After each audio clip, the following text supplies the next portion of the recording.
Hello everyone, this is Mukesh. कभी कभी हम लोग अपने डे टू डे लाइफ में ऐसे सेंटेंसेस को बोलते हैं जहाँ पर हम लोग कहते हैं हो सकता है लता को गाना गाने का शौक हो गया हो सकता है शाम को गेम खेलने का शौक हो गया हो। सो गाइज, मैं आपको बता दूं, ये सभी सेंटेंसेस जो है मेरे एक व्यूअर के द्वारा पूछे गए थे कि सर इस पर भी एक वीडियो बनाइए। That's why I have brought it for you. So आइए इसके स्ट्रक्चर को देखते हैं। And before knowing the structure, सबसे पहले इसके कॉन्सेप्ट को समझ लेते हैं।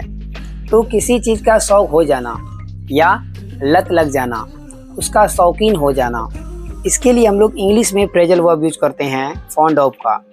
फॉन्ड ऑफ का यूज किया जाता है। लेकिन यहाँ पर कन्फ्यूजन कहाँ पर आता है।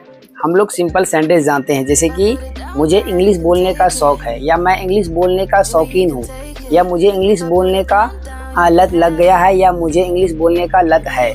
तो इसके लिए हम लोग इंग्लिश में बोलते हैं I am fond of speaking English.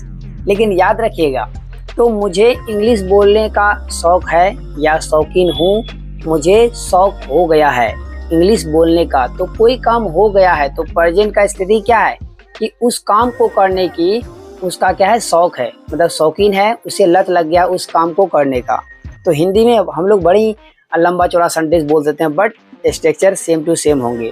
तो स्ट्रक्चर में सबसे पहले लगाएंगे सब्जेक्ट, और सब्जेक्ट को लिखने के बाद अगर सेंटेंस प्रेजेंट में हो तो इज एम आर में से कोई एक आएगा।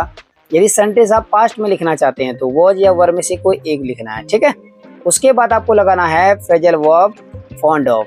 फॉन्ड ऑफ को लिखने के बाद याद रखिएगा हमेशा वर्ब का आईएनजी फॉर्म लगाएंगे। यदि आपके सेंटेंस में वर्ब नहीं है, सिर्फ नाउन वर्ड यूज कर रहे हैं या प्रोनाउन यूज कर रहे हैं, तो वहाँ पर आपको जो है कोई भी वर्ब देखने को नहीं मिलेंगे, और लास्ट में कोई अदर वर्ड्स लिख देंगे। अब इस स्ट्रक्चर को बेटर तरीके से समझने के लिए कुछ एग्जांपल्स लेते हैं। तो आज का पहला सेंटेंस है, हो सकता है लता को गाना गाने का शौक हो गया हो या लत लग गया हो। यहाँ पर हो सकता है के लिए आप क्या क्या लिख सकते हैं, ये तो मैंने आपको बताया नहीं। तो हो सकता है के लिए आप लगा सकते हैं इट इज पॉसिबल, या नहीं तो मे बी, या नहीं तो लगा सकते हैं परहैप्स। इन तीनों में से आप किसी का भी यूज कर सकते हैं, ठीक है। यहाँ पर सर्टेनिटी नहीं है, ऐसा जरूरी नहीं है कि उसको ऐसा हो गया हो, मतलब यहाँ पर संभावना दिखा रहे हैं। तो संभावना के लिए इन तीनों में से आप किसी का भी यूज कर सकते हैं। तो इस सेंटेंस के लिए आप कहिएगा it is possible Lata is fond of singing a song. It is possible Lata is fond of singing a song. यहाँ पर आप इट इज पॉसिबल के जगह मे बी या परहैप्स दोनों का यूज कर सकते हैं। इसको इंटरचेंजेबली यूज कर सकते हैं, किसी को भी यूज कर सकते हैं आप चाहे तो। नेक्स्ट सेंटेंस है, हो सकता है शाम को गेम खेलने का लत हो गया हो या शौक हो गया हो। तो इस सेंटेंस के लिए आप कहिएगा it is possible Sham is fond of playing games. It is possible Sham is fond of playing games. Next sentence है, हो सकता है उसे झूठ बोलने का शौक हो गया हो या झूठ बोलने का लत लग गया हो। तो इस सेंटेंस के लिए आप कहिएगा it is possible he is fond of lying, या नहीं तो may be he is fond of lying.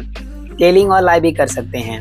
Next sentence है, हो सकता है तुम्हें मैच हारने का लत लग गया हो। तो इस सेंटेंस के लिए आप क्या कहिएगा it is possible you are fond of losing the match. It is possible you are fond of losing the match, यानी तो perhaps you are fond of losing the match. Next sentence, हो सकता है उसे शराब पीने का लत लग गया हो। तो इस सेंटेंस के लिए आप कहिएगा may B he is fond of drinking alcohol. May be he is fond of drinking alcohol. एक सेंटेंस नेगेटिव का लेते हैं, हो सकता है तुम्हें पढ़ने का लत नहीं लगा हो, इसीलिए तुम पढ़ते नहीं हो। तो इस सेंटेंस के लिए आप कहिएगा मे बी या perhaps you are not fond of studying. Perhaps you are not fond of studying. Guys, इसी से जुड़े आप एक सेंटेंस लिखिए। If you make any mistake then I will correct it. Thank you for watching my video and do not forget to share this video.